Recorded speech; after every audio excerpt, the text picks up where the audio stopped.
This is Team 71, and today we are presenting our hydropump optimization and zone selection. This project involves planning the location and parameters of a solar-powered hydro plant to facilitate a sustainable energy source that can store energy and release it when needed. The hydro plant was modeled in a coded system where, upon inputting efficiencies and flow volumes of turbines and pumps, pipe dimensions and bend specifications, and reservoir elevation and depth, the user receives the surface area of the reservoir, energy input into the system efficiency, and the time required to fill and empty the reservoir.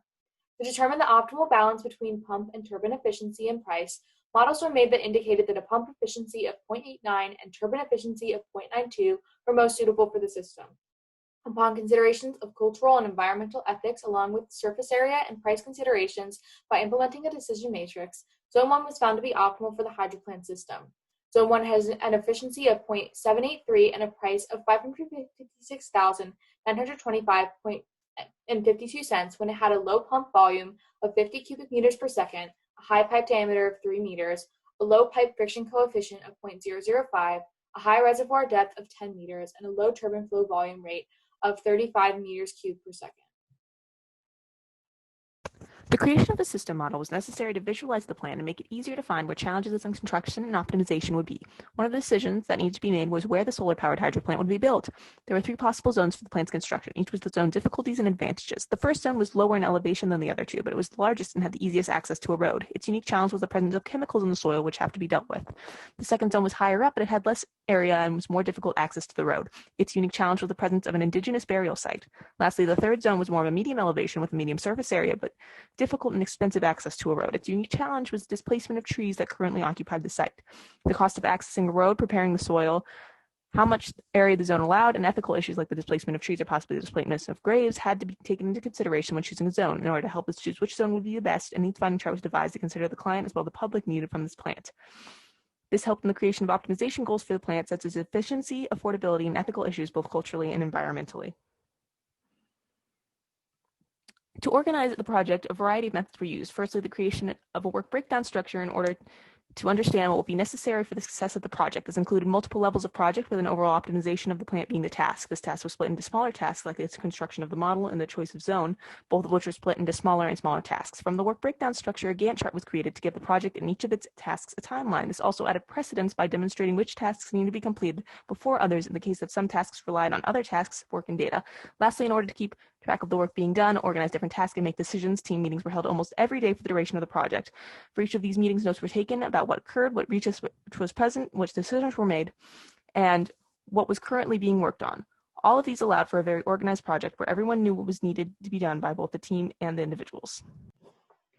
When selecting pump and turbine efficiency values for modeling the system, price and efficiency ratings were compared to select the optimal value. For the system to complete drainage within the allotted time frame, the efficiencies needed to be on the higher end, but comparisons were made to maximize the operations while keeping the cost low. Pump efficiency and turbine efficiency were both plotted against their respective costs, as seen in Figure 4 and 5, to determine where the cost spiked for a minimal increase in efficiency. By using these trends, it was determined that the optimal pump efficiency was 0.89 and the optimal turbine efficiency was 0.92, and these values were used for all of the final models. Okay, so to go a little bit into the actual code, we looked a lot on the Project 2 description, the equations we received in class, and the sample input and output. And these were the sample inputs that we received, which is pump efficiency, pump flow volume, pipe diameter, and all those. And then those outputs, reservoir area, energy into the system, and these calculations, cross-sectional pipe area, upward velocity, and velocity downward. And then when we actually go in a moment to look into the code, we'll see that we had to sort of play through the puzzle and craft equations and program the program in a way so that it can obviously receive those inputs and output those outputs. But one specific key intermediate value that I want to discuss a bit more is mass, because this was a very difficult value to obtain. So as we see, this was the formula we ended up receiving for mass, which we got knowing the energy output. If it wasn't for knowing that, we wouldn't have been able to obviously calculate the mass. And basically, it's just taking the energy at the top of the reservoir, subtracting all of the energies in the middle, and that gives us energy out, and we use that configuration to calculate the mass. So this was a very big puzzle in the middle of the program that when we solved, everything else fell into place. So now if we look a little bit more into the actual code, we'll see that it starts off standards defining all of our variables. And then this was a very key intermediate step, which was converting our energy out from megawatt hours to joules, because we had to obviously work in joules the whole time. And then this is just all of our inputs. And then we took each energy loss throughout the system, and we defined we defined the equation for it through definitions. And so here we have the definition for getting the pipe area, velocity up, velocity down, turbine energy loss, pipe loss, bend loss, and then we use all those definitions, and through a series of equations we either get key intermediate values or final values that we actually need to output. So a pump loss would be a very key intermediate value. Area is obviously a final output that we have to output, fill time, M time. And then if we look back at the formula, this is the mass equation that I was referring to, which was a very difficult equation to get, but obviously a very vital key intermediate value that we needed, or else nothing could have been solved for. So if we actually run the program and we run it with the values that we ended up using just to demonstrate it working, so we had a pump efficiency of 0.89, a flow volume of 50, a pipe diameter of 3, a pipe length of 67.08, a pipe friction coefficient of 0.005, a depth reservoir of 10, a reservoir elevation, since it was zone 1, of 30, first degree bend coefficient is 0.15, and so is the second degree bend, and then the turbine efficiency is 0.92, and finally the flow volume is 35. And we'll see that it outputs our area of the reservoir as 138,000, approximately 138,000 meters squared. Energy into the system is 153 megawatt hours, so we have to convert back from joules to megawatt hours. Our efficiency is a very high efficiency of 0.78. And our time to fill is 7.71 hours, and our time to empty is 11 hours, which is within the requirement of 12 hours that the project 2 description had asked of us. So this is a very quick demonstration of our model, and obviously it took time to develop, but in the end it was very vital in creating all of our Cotter's method to be able to accurately have a high efficiency with a low cost, and also be able to decide on which zone to use.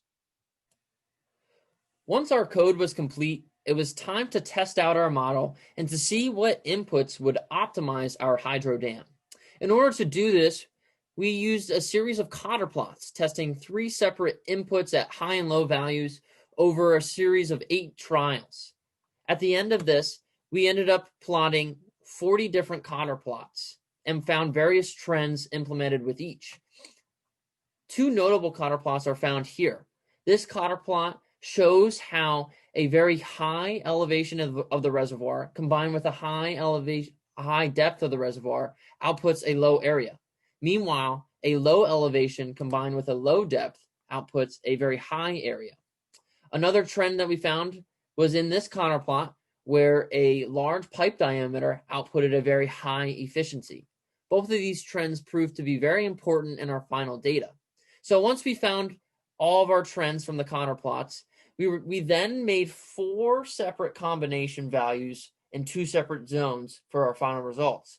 So we had 2 combinations for zone 1 and 2 combinations for zone 3. And within these combinations, we made certain input values based off of our trends. And once we got the outputs for these combinations in our model, we made a decision matrix based off of the outputs.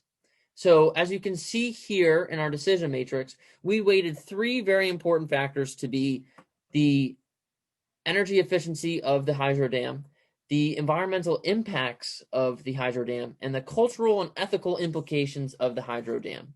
And at the end of the day, zone 1, option 1, proved to be the outright winner of our combinations. It was close, but it proved to be the best option as it was affordable with a $500,000 price.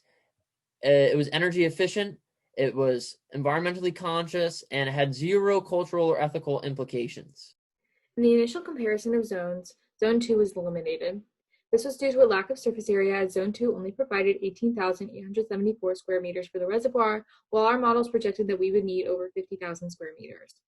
There was also an increased cost of over $1.7 million to implement the raised pipe and $9,437 to level the ground for building. This site is also extremely culturally unethical due to the ancestral burial ground of Indigenous people in this area. The Native American Graves Protection and Reparation Act allows Indigenous people to reclaim their sacred dead, and we did not feel comfortable taking the risk of building on this site due to the ancient burial ground.